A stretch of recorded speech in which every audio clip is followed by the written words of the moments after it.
Very light program this morning. You play this tune as though you've never heard it before. You all ready?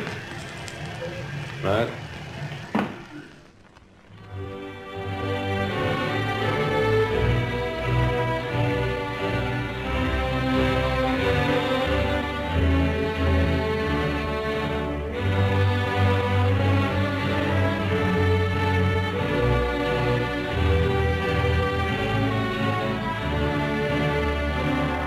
Elgar was one of the first composers to record his own music, probably the most famous recording being his violin concerto with the 16-year-old prodigy Yehudi Menuhin. Shortly before Lord Menuhin's death in 1999, Paul Watkins spoke to him about his experience of working with Elgar. I had known the concerto for about 2 months, and was looking forward, within a few days of the recording, to playing it for the composer. And before I reached the famous melody,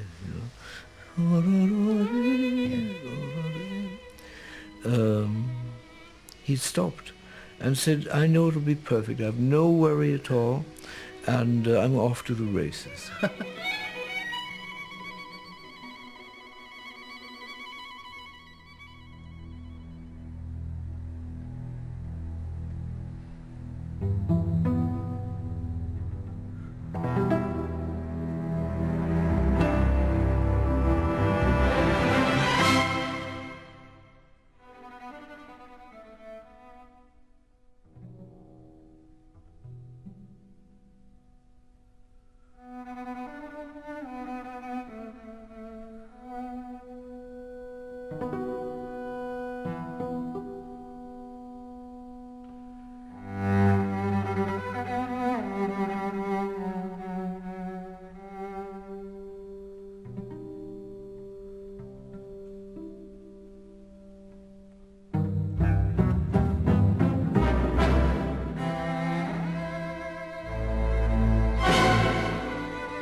When Elgar was asked about a possible meaning behind the cello concerto, he remarked rather enigmatically that it was a man's attitude to life.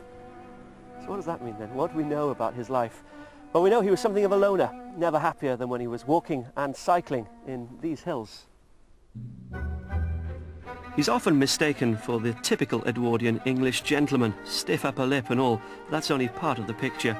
His insecurities about his humble background could make him seem standoffish in public. He was rarely comfortable mixing in society circles, preferring the fresh air of the countryside.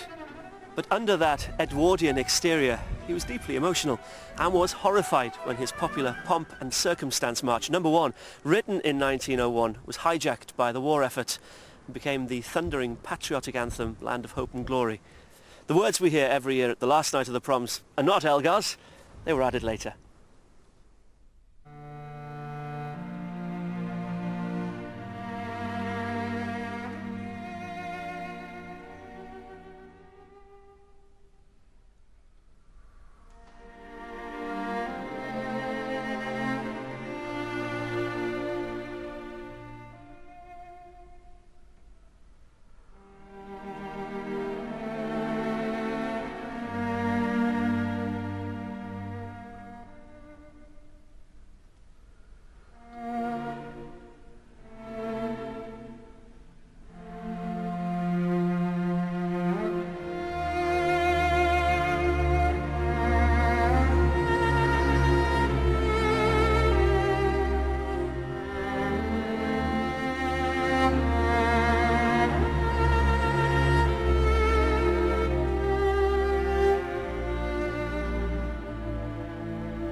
The First World War depressed Elgar greatly, and although he continued composing during this period, the creative highs of the pre-war years appeared to be behind him. As the war progressed, Elgar became more and more disillusioned, In 1917 he wrote, "Everything good and clean and nice and fresh and sweet is far away, never to return." During the early years of the war, the Elgars were living at Seven House in Hampstead, a grand new home with all the trappings of success. But this environment didn't suit Elgar, the composer. It was a friend that suggested that Edward might enjoy the peace and solitude of the Sussex countryside. When his wife Alice discovered Brinkwells, a secluded cottage near Fittleworth, she knew right away it would be the place where Edward Elgar could write great music again.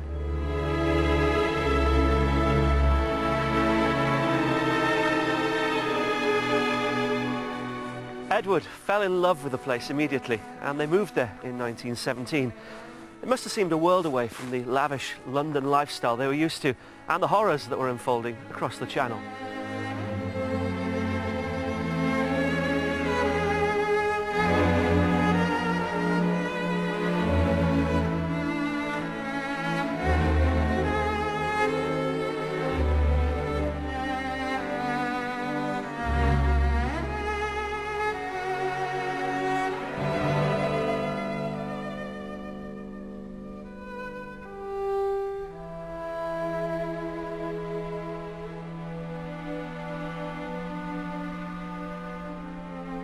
Elgar loved the isolation and the simplicity of life at Brinkwells, though Lady Elgar, it has to be said, was less than impressed with a hand-pumped water supply and the back-to-basics lifestyle.